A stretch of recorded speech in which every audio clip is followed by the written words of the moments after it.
Hello साथियों, एक और नई वीडियो में आप सभी का स्वागत है। साथियों, आज अपनी इस वीडियो के अंदर से बात करेंगे राजस्थान इतिहास के बारे में हम कंप्लीट चर्चा करने वाले हैं।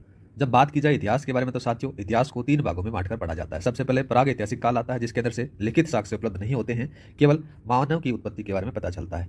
दूसरा बात करें साथियों, आद्य ऐतिहासिक काल, जिसके अंदर से लिखित साक्ष्य तो होते हैं लेकिन वो पढ़े नहीं जा सकते, मतलब कि अपठनीय होते हैं। जैसे सर्पिलाकार लिपि आ गई, गोमूत्र लिपि आ गई, बुष्टोपतन लिपि आ गई, ये सारी की सारी आपको देखने को मिलती है। तीसरा जो काल आता है ऐतिहासिक काल आता है साथियों, जिसके अंदर से लिखित साक्ष्य भी मिलते हैं और वो पठनीय भी होते हैं, मतलब इनको पढ़ा भी जा सकता है। अगर आद्य ऐतिहासिक काल के बारे में बात करें, जैसे सिंधु घाटी सभ्यता हो गई, मेसोपोटामिया की सभ्यता हो गई, चीन की सभ्यता हो गई, कालीबंगा की सभ्यता, ये सारे के सारे आपको देखने को मिल जाते हैं।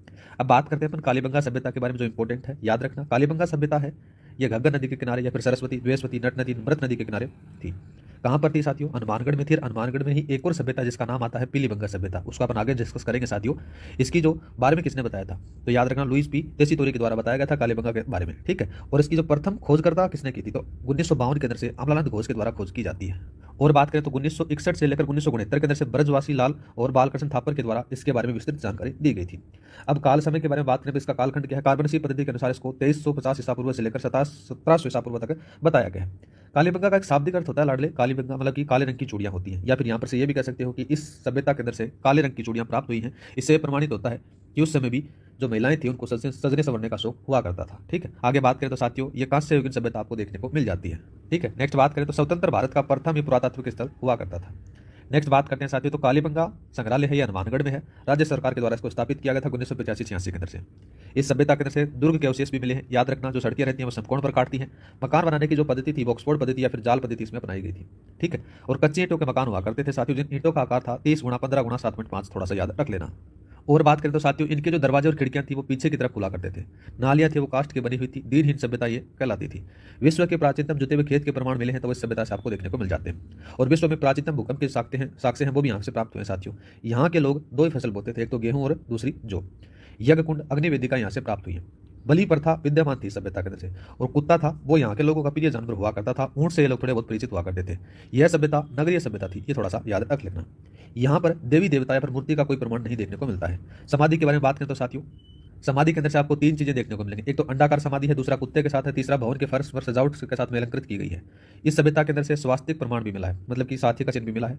कालीबंगा सभ्यता है साथियों, यहाँ पर से मेसोपोटामिया सभ्यता से मिलता जुलता एक बेलनाकार पत्थर प्राप्त हुआ है, ठीक है। आगे बात करें तो ये लोग हैं वो शल्य चिकित्सा से पीड़ित, मतलब शल्य चिकित्सा से परिचित हुआ करते थे। कैसे प्रमाणित होता है साथियों, इसके बारे में अगर बात करें ना अपन, जब खुदाई की गई थी तो एक आदमी का जो सर निकला था उसके अंदर से इस जो खोपड़ी थी वो जुड़ी हुई थी, तो इससे प्रमाणित होता है कि ये लोग थे शल्य चिकित्सा से मतलब कि परिचित थे। अगर बात की जाए सिक्कों के बारे में साथियों, तो देवी और चिता जैसा मतलब उनके अंकित सिक्का मिला है जो माता सत्तात्मक परिवार का हुआ करता था। आगे बात करें तो साथियों, कालीबंगा सभ्यता है ये सिंधु सिंधु जो सभ्यता थी उसकी राजधानी हुआ करती थी, तीसरी राजधानी थी, ठीक है। और यहाँ पर जो पुरोहित है यहाँ का प्रमुख स्थान माना जाता है, ठीक है। और कालीबंगा सभ्यता के साथ में मध्य एशिया के साथ में व्यापारिक संबंध बताए गए हैं। आगे बात करते हैं आहड़ सभ्यता। आहड़ सभ्यता साथियों ये राजस्थान के आहड़ उदयपुर में आपको देखने को मिलेगी, आयड़ नदी, बेड़च नदी या फिर बनास नदी के किनारे। वैसे देखा जाए तो साथियों, राजस्थान की जितनी भी सभ्यता है वो कोई ना कोई नदी के किनारे आपको जरूर देखने को मिलेगी, ठीक है। आहड़ सभ्यता है ये ताम्रकालीन सभ्यता के अवशेष यहाँ से प्राप्त हुए हैं। लोहे युगीन सभ्यता के अवशेष भी यहाँ से प्राप्त हुए हैं। प्राचीन नाम पर बात करें तो ताम्रवती नगरी इसको कहा जाता है। अघाट दुर्ग के नाम से इसको जाना जाता है। उपनामों के बारे में बात करें तो साथियों, बनास संस्कृति, आहड़ संस्कृति जो धीरज लाल सांकलिया के द्वारा कही गई है। मर्तकों का टीला भी सभ्यता इसको कहा गया साथियों। 8 बार उजड़ने और 8 बार बसने के प्रमाण भी यहाँ से प्राप्त हुए हैं। जो आहड़ सभ्यता साथियों एक ग्रामीण सभ्यता हुआ करती थी। उत्खननकर्ता के बारे में बात करें तो साथियों, पंडित अक्षय कीर्ति व्यास के द्वारा 1953 में आहड़ सभ्यता का उत्खनन कराने का श्रेय इनको दिया जाता है। बाद में आर.सी. अग्रवाल के द्वारा सबसे ज्यादा खुदाई की जाती है। फिर वी.एन. मिश्रा और सांकलिया जाते हैं। फिर एक और आता है विजय कुमार और पीसी चक्रवर्ती, ये इसके खोज करता है, थोड़े से याद रख लेना। अब बात करते हैं विशेषताओं के बारे में। पहली विशेषता तो ये आती है साथियों की आहड़ सभ्यता के 3 स्तर थे। दूसरा बात करें तो स्टपिक पत्थरों की अधिकता आपको देखने को मिलेगी, जिसमें से उपकरण और औजार बनाने जाते थे।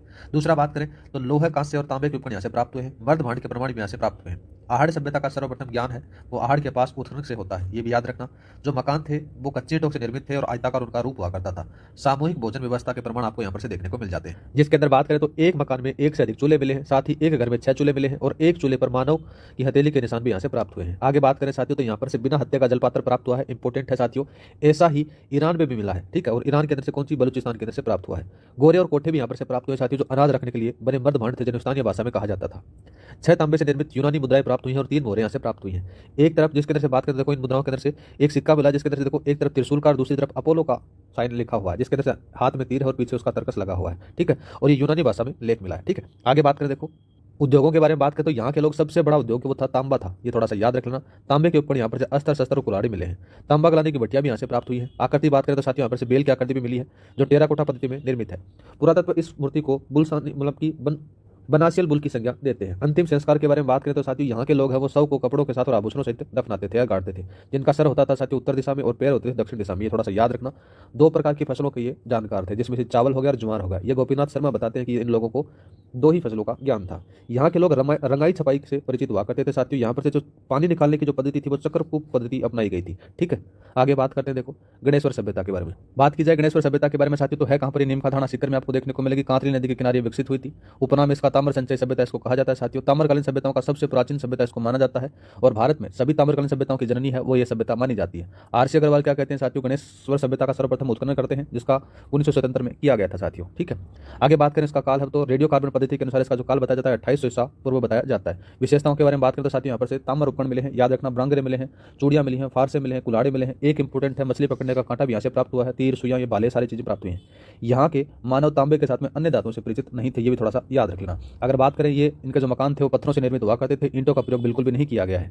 मर्द भांड मर्द पात्र उन्हें कर्पण वर्णी कहा गया था। ठीक है, आगे बात करें तो भारत में पहली बार ताम्र उपकरण यहीं से प्राप्त हुए हैं। नेक्स्ट सभ्यता का नाम आता है साथियों नगरी सभ्यता। कहां पर है, बेडस नदी के किनारे। नगरी चित्तौड़गढ़ में है। नगरी मध्यमिका यह सीवी जनपद की राजधानी हुआ करती थी।